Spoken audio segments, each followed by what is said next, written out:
अब लोकसभा के रिजल्ट पर आइए। जब आपने कहा था बीजेपी 300 से ज़्यादा सीटें जीतेगी, आपका असेसमेंट था? जब एग्जिट पोल आए थे तब बाकायदा आपने वो पानी पीने वाली बात पर जवाब भी दिया था, कटाक्ष किया था आपने। लोग कहते हैं कि 4 जून को जब रिजल्ट आया तब प्रशांत किशोर ने पानी पिया था या नहीं पिया था? पानी रोज पी रहे हैं, अभी भी पी रहे हैं। आप इसको बात समझ लीजिए कि प्रशांत किशोर ने क्या कहा था और क्या हुआ। ये बात तो आपने बिल्कुल ठीक कही। आपने 300 कहा था, वो आया नहीं, बिल्कुल मेरी गलती है। चुनाव से पहले जो इंटरव्यू मैंने दिए हैं उसको आप जाकर ध्यान से देख लीजिए। मैंने उसमें 6 बातें कही। पहली बात मैंने कही कि मेरा आकलन है कि 300 के आसपास सीट आएगा, लेकिन अगर आप सबसे कंजर्वेटिव एस्टीमेट भी ले लीजिए, 230, 40, 50 भी ले लीजिए, तो भी सरकार एनडीए की ही बनेगी, मुख्य प्रधानमंत्री मोदी ही बनेंगे। ये तो ठीक यही हुआ। दूसरा मैंने ये कहा कि मोदी जी की पॉपुलैरिटी में, पर्सनल पॉपुलैरिटी के इंटेंसिटी में कमी आई है। जिस तरह का एक अंधभक्ति उनके लिए 2019 में दिखा था वो अब नहीं दिख रहा है। ये भी बात सही साबित हुई। तीसरी बात मैंने कही कि बीजेपी का परफॉर्मेंस करीब करीब वही रहेगा जो पिछली चुनाव में था। वोट शेयर के मामले में बीजेपी को उतना ही वोट शेयर आया है, 0.7% कम, जितना उनको 2019 में आया था।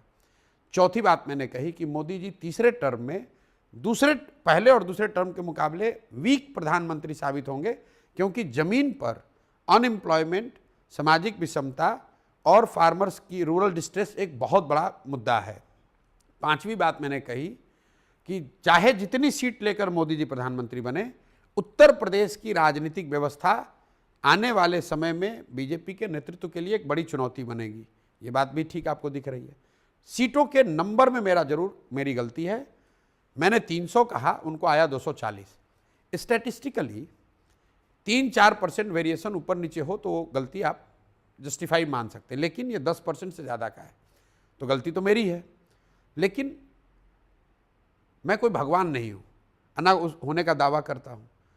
आज जो लोग बता रहे हैं कि इन्होंने बीजेपी को बढ़ाकर बताया, ये वही लोग हैं जिनको जब मैंने बंगाल में कहा कि भाजपा को 100 से कम सीट आएगी तो ये ताली बजा रहे थे, बता रहे थे कि प्रशांत किशोर ही इनका सेवियर था। तब मैंने कहा कि भाजपा को 100 से कम सीट आएगी। भाजपा को 5 भी आ सकता था, 15 भी, 50 भी, 90, 95 भी, आया 77। स्टैटिस्टिक्स की एक सीमा है।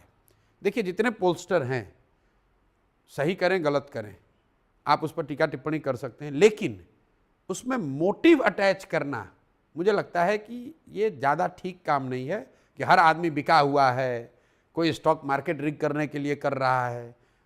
शायद उसमें कुछ लोग कर भी रहे होंगे, मैं जानता नहीं हूँ, लेकिन ये बाहर बैठ कर के कमेंट्री करना बहुत आसान है। जो आकलन किया गया, 6 बातें कही गई, उसमें 6 में 5 बात सही हुई।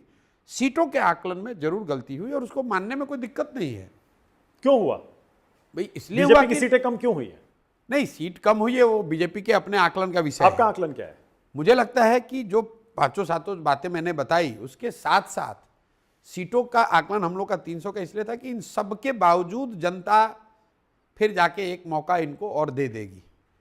लेकिन बीजेपी की शायद अपनी एरोगेंस रही हो, उनका ओवर कॉन्फिडेंस रहा हो, उनकी मिसमैनेजमेंट ग्राउंड पर रही है, वो तो उनके आकलन का विषय है। मुझे मतलब वो इतना बड़ा दल है, वो अपना आकलन कर रहे होंगे, मैं कौन हूँ आकलन करने वाला। लेकिन मैं आपको सिर्फ इतना ही बता रहा हूँ कि जो आकलन किया गया है वो आकलन सही, जो कहा था वही हुआ।